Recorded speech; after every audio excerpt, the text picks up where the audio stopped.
Hey guys, I've been playing around exploring some loops on looperman.com and I've downloaded 7 different categories of loops which I've put into Reaper, and you'll see here I've got a drum part, bongos, congas, shaker, bass, keyboard and brass. What I've come up with is this.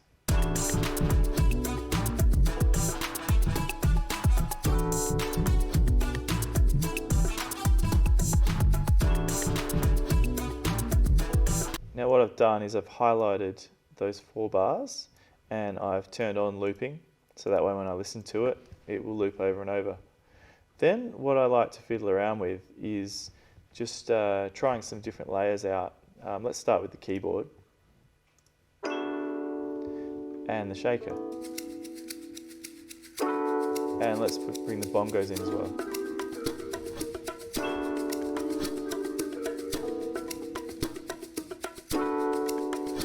So I'm actually going to arrange my loop, so eventually everything will be happening kind of like this.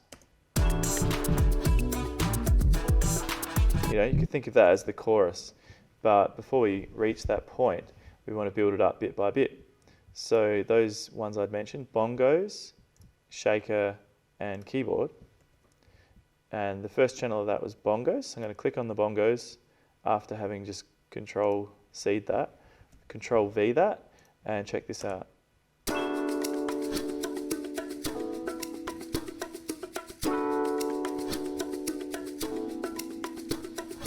Then how about we bring in the congas? So I'll copy that over.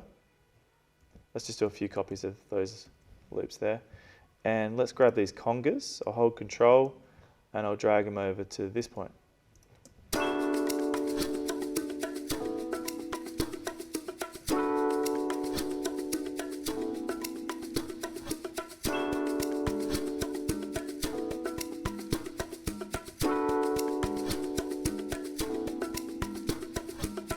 Cool, and I like that. So we could either copy them, or since that loop was actually only a 4-bar loop, I could just stretch the end of it. And do we see the little divot here that indicates that it's just looping itself, which is quite handy.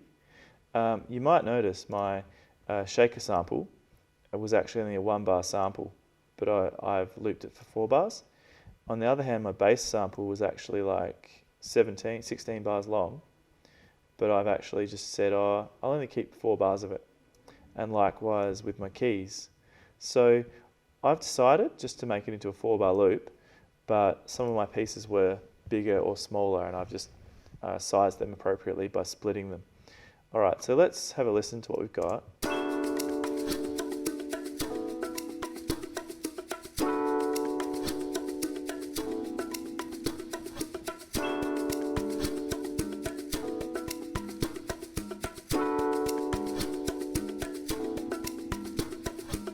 Cool, so I'm going to try bringing the bass in at that point.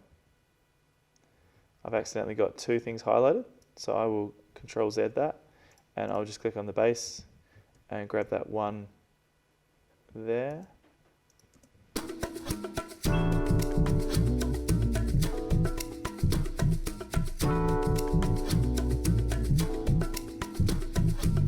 Now because that bass line was longer than 4 bars, if I trim the edge out there, it's going to reveal the whole 8-bar sample, which might be cool. Let's have a listen.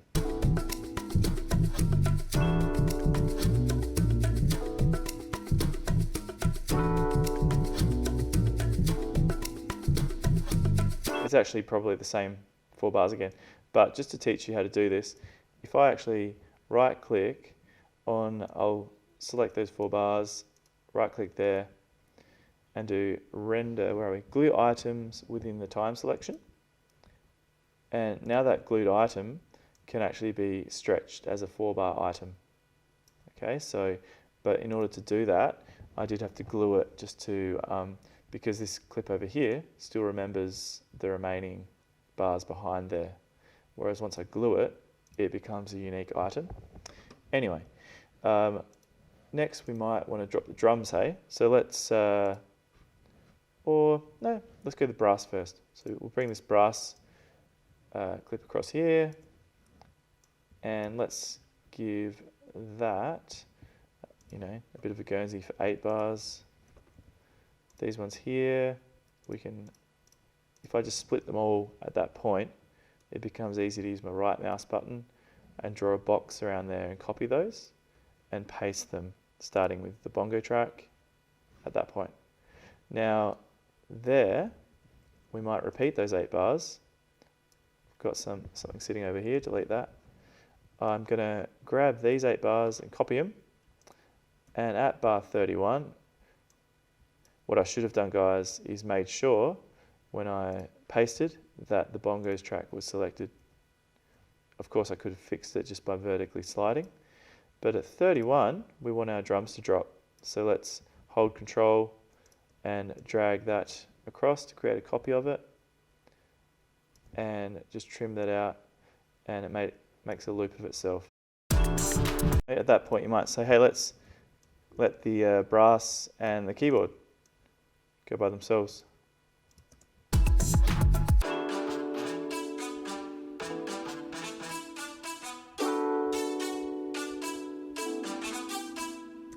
And let's bring back a few layers. How about we grab, split my drums there, and grab those 4 bars, paste it up into track 1. Oopsie, get rid of that. I had intended to grab these as well. I'm holding Control, making a copy. Let's have a think. What do we want?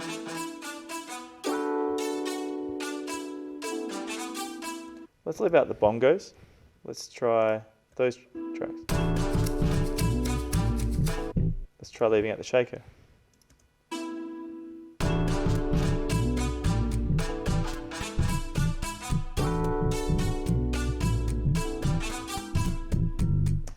And then that might be, we'll try bringing them in bit by bit. So grab the whole lot here,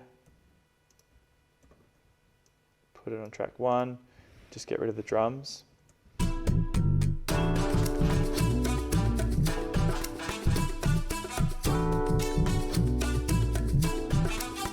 In fact, I'll save the shakers for the next section. So I'll paste all that stuff in there, get rid of those shakers from those 4 bars, and that's when we want everything to drop over here, but on track 1. Okay, so at this point I'm thinking, hey, it would be kind of cool to have some sort of riser or like a reverse cymbal or something there. So how about we listen from here.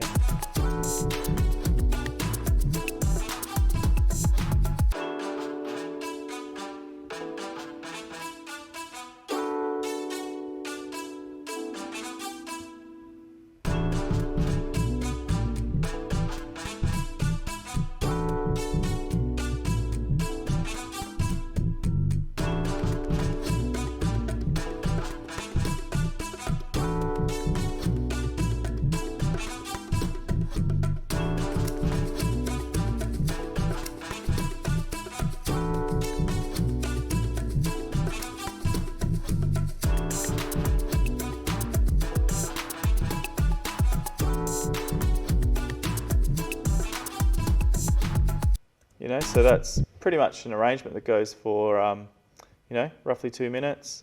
We could let that happen a few more times.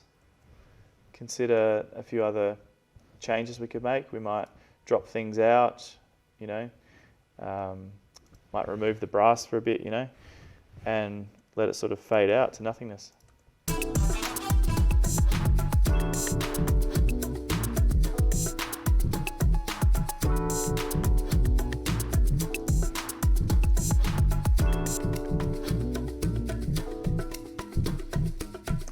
And even at this point, let's try removing all the percussion in those 2 bars.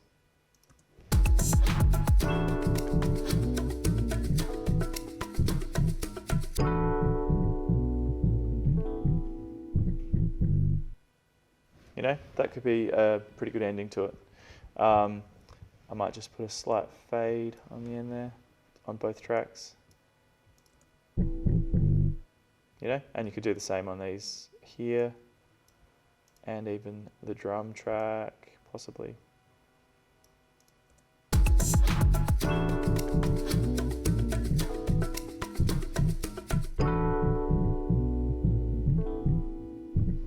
So I'm pretty happy with that. That's just getting 7 loops from looperman.com. You will note though, if you look at these faders, I have tweaked them to balance it all. So let's just get rid of these 3 extra channels that popped up. Let's just look at how I did actually balance the volumes. So a lot of you will be watching the Kenny Joyer tutorial videos series, which is amazing. He does such great tutorials. His sort of method of balancing would be, say, let's select these 4 bars here and have looping turned on. And let's start with just the drum loop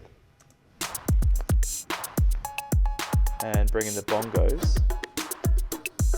You see I've got around -4.5. Just fade them in, make them too much.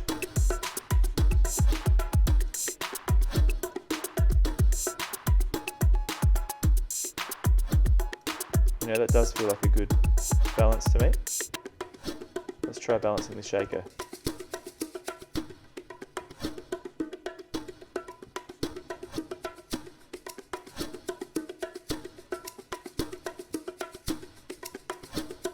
That sounds right to me there.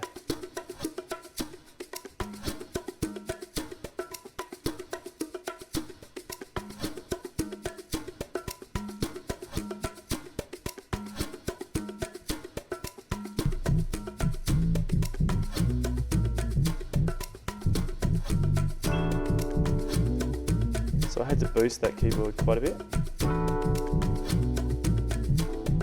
I don't want to go to the point where it peaks out.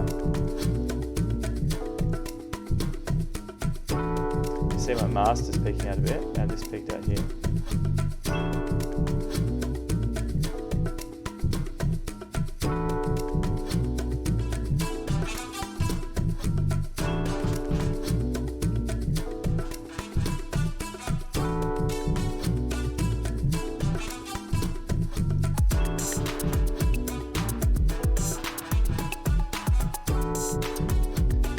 To me that sounds good. I like having the beat sticking out a bit over the top of everything.